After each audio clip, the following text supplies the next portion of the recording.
بسم الله الرحمن الرحيم نحمده ونصلي على رسوله الكريم أما بعد فأعوذ بالله من الشيطان الرجيم بسم الله الرحمن الرحيم مالك يوم الدين.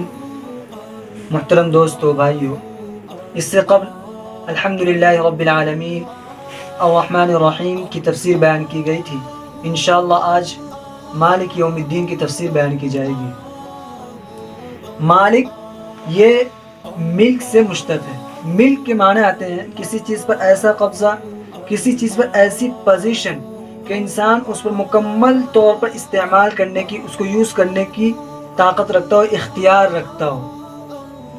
اور دین اس کے معنی آتے ہیں بدلہ، جزا. تو اب معنی یہ ہوئے کہ اللہ تعالی روز جزا کا، بدلے کے دن کا مالک ہے، master of the day of judgment ہے. تو اب یہاں دو سوال پیدا ہوتے ہیں کہ روز جزا، بدلے کا دن کیا ہے اور اس کی حقیقت کیا ہے. دوسرا یہ کہ اللہ تبارک و تعالی جس طرح یوم الدین یعنی بدلے کا دن کا مالک ہے، اسی طرح دنیا کا بھی مالک ہے. تو اللہ تبارک و تعالی نے مالکی یوم الدین فرمایا، مالکی یوم الدین فرمایا، اور مالکی یوم الدنیا نہیں فرمایا. تو پہلے سوال کا جواب یہ ہے کہ روز جزا، بدلے کا دن، وہ دن ہے جس کو اللہ تبارک و تعالی نے اچھے برے، نیک اور بد کو بدلہ دینے کے لیے مقرر فرمایا ہے. تو یہ روز جزا ہے. اس سے پتہ چلا کہ دنیا یہ دار الامتحان ہے، دنیا دار الجزا نہیں ہے، دنیا بدلے کا گھر نہیں ہے، بلکہ دنیا ایگزامینیشن ہال ہے. یہاں ایگزام کے لیے آئے ہیں. ہمارے ہر ٹائم ہمارا ایگزام چل رہا ہے. گویا کہ we are being tested every time at every situation. ہم ہر حالت، ہر وقت اللہ تبارک و تعالی ہمیں جانچ رہا ہے، ہمارا ٹیسٹ کر رہا ہے. تو دنیا دار الامتحان ہے، دار الجزا نہیں ہے. تو اگر کوئی شخص دنیا میں خوشحال ہے، لگژری لائف گزار رہا ہے، بہت آسانی اور راحت کی زندگی گزار رہا ہے، اس کا یہ مطلب نہیں ہے کہ اللہ تبارک و تعالی اس سے خوش ہے. اور جو شخص دنیا میں پریشان ہے، ڈیفیکلٹیز میں ہے، ٹروبلز میں ہے، بہت ساری پریشانیاں ہیں، تو اللہ تبارک و تعالی اس سے ناراض ہے، اللہ تبارک و تعالی اس پر اینگری ہے، اور اللہ تبارک وہ معتوب ہے. یہ مطلب بلکہ دنیا میں بھی جو لوگ فیکٹریز وغیرہ میں، اسی طرح دفتروں میں کام کرتے ہیں، ان کو پریشانیاں ہوتی ہیں، ڈیفیکلٹیز ہوتے ہیں، لیکن وہ مہینے کے لاسٹ میں جب منتھ کے پورے ہونے پر ان کو یقین ہوتا ہے کہ مجھے سیلری ملے گی، تو اس کو خوشی ہوتی ہے.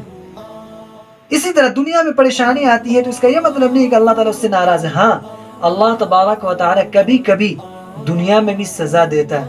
یہ سزا جو ہے آخرت کی سزا کی طرح نہیں، بلکہ یہ دنیا میں جو سزا ہوتی ہے یہ ایک گلمس ہے، ایک جھلک ہے، ایک سین ہے جو اللہ تبارک و تعالیٰ دکھلاتا ہے.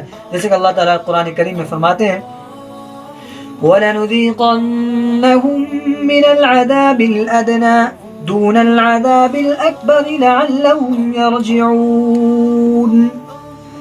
And we make them test the punishment of easier and the punishment of the easy before the punishment of greater. And little you understand, little you learn. یعنی ہم انہیں بڑے عذاب سے پہلے چھوٹے عذاب کا مزہ چکھائیں گے، شاید وہ لوٹ جائے. so that they return.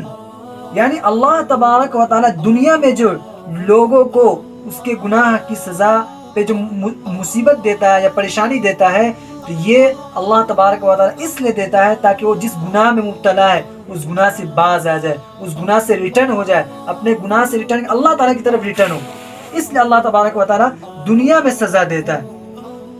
اسی طرح اللہ تبارک و تعالیٰ دوسری آیت میں فرماتے ہیں كَذَلِكَ الْعَذَابُ وَلَعَذَابُ الْآخِرَةِ أَكْبَرُ لَوْ كَانُوا يَعْلَمُونَ. In this way the punishment comes, and of course the punishment of the hereafter is even greater. Little you understand, little you learn. اللہ تبارک و تعالیٰ فرمائے اسی طرح عذاب ہے، اور آخرت کا عذاب تو اس سے بڑا ہے. قلیلا ما تتذکرون، بہت تم نصیحت حاصل کرتے ہو. تو دنیا میں جو پریشانی ہے اس سے تم نصیحت حاصل کرو.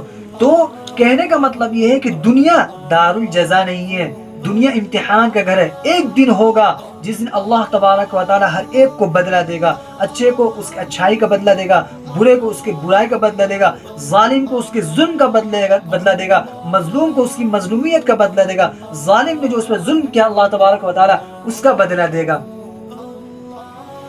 اور عقل بھی یہ کہتی ہے کہ ایک دن ایسا ہونا چاہیے جس دن ہر ایک کو اس کے کیے ہوئے کا بدلہ ملے۔ کفار جو آخرت پر ایمان نہیں رکھتے ہیں، اللہ تبارک و تعالیٰ ان کے متعلق فرماتے ہیں یعلمون ظاہرا من الحیات الدنیا وهم عن الآخرۃ غافلون، کہ لوگ دنیاوی زندگی کے طور طریقوں کو بہت اچھے سے جانتے ہیں اور آخرت سے غافل ہیں۔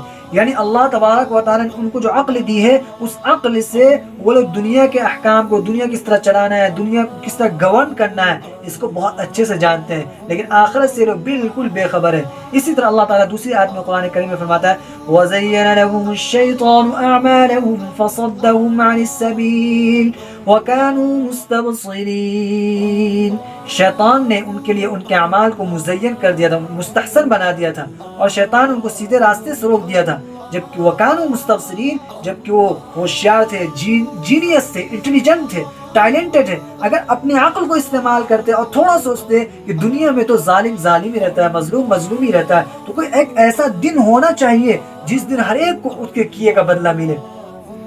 چنانچہ اللہ تبارک و تعالیٰ آخرت میں ہر ایک کو اس کے کیے کا بدلہ دے گا، یہاں تک کہ جانور کو بھی بدلہ دے گا۔ جانور جنہوں نے آپس میں ایک دوسرے کو ظلم کیا تھا، اللہ تبارک و تعالیٰ ان کو بھی، ان کے درمیان بھی انصاف کرے گا۔ پھر اس کے بعد جب اللہ تعالیٰ ان کے درمیان انصاف کر دے گا تو فرمائے گا تم لوگ مٹی ہو جاؤ۔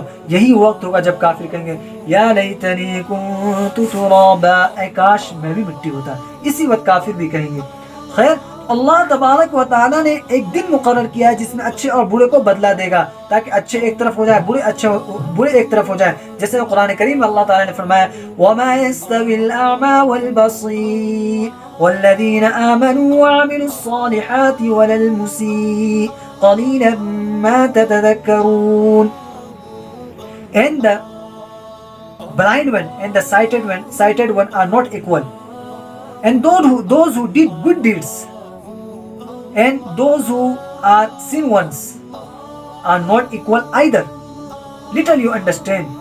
یعنی اندھے اور بینے برابر نہیں ہو سکتے ہیں، جن لوگوں نے نیک کام کیا اور جو لوگ برے ہیں وہ برابر نہیں ہو سکتے۔ اس لیے اللہ تعالیٰ قلیلاً، بہت کم تم نصیحت حاصل کر دو، اس لیے اللہ تبارک و تعالیٰ آخرت میں ایک دن مقرر کیا، روز جزا، بدلے کا دن، جس دن اللہ تبارک و تعالیٰ ہر ایک کو اس کے کیے کا بدلہ دے گا۔ دوسرا سوال کہ اللہ تبارک و تعالیٰ جس طرح آخرت کا مالک اسی طرح دنیا کا بھی مالک ہے، تو اللہ تبارک و تعالیٰ نے مالک یوم الدین اس لیے فرمایا کہ دنیا میں اللہ تبارک و تعالیٰ نے بندوں کو بھی کچھ اختیار دے رکھے ہیں۔ بندہ بھی دنیا میں کچھ نہ کچھ چیزوں کا مالک ہے، چنانچہ بنگلے کا مالک ہے، گاڑی کا مالک ہے، ویکلز، اسی طرح بہت ساری چیزوں کا مالک ہے، کچھ زمین کا مالک ہے، اور اسی طرح خود اپنے کپڑے پہننے ہونے، یعنی بہت ساری چیزوں کا مالک ہے۔ اور آخرت کا اللہ تبارک و تعالیٰ تنہا مالک ہے۔ اس لیے اللہ تبارک و تعالیٰ نے فرمایا مالک یوم الدین، یعنی وہ روز جزا کا مالک ہے۔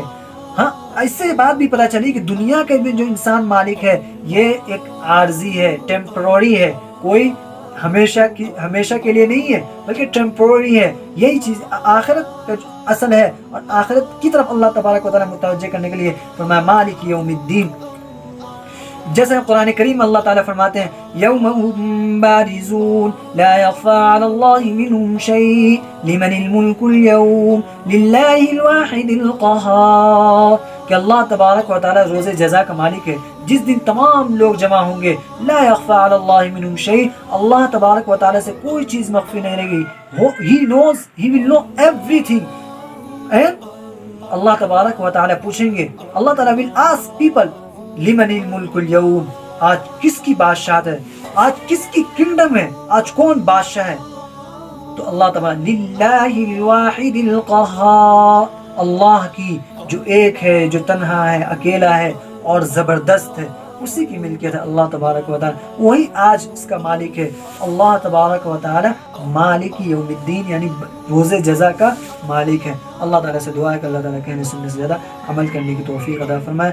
آمین۔ وآخر دعوانا الحمدللہ۔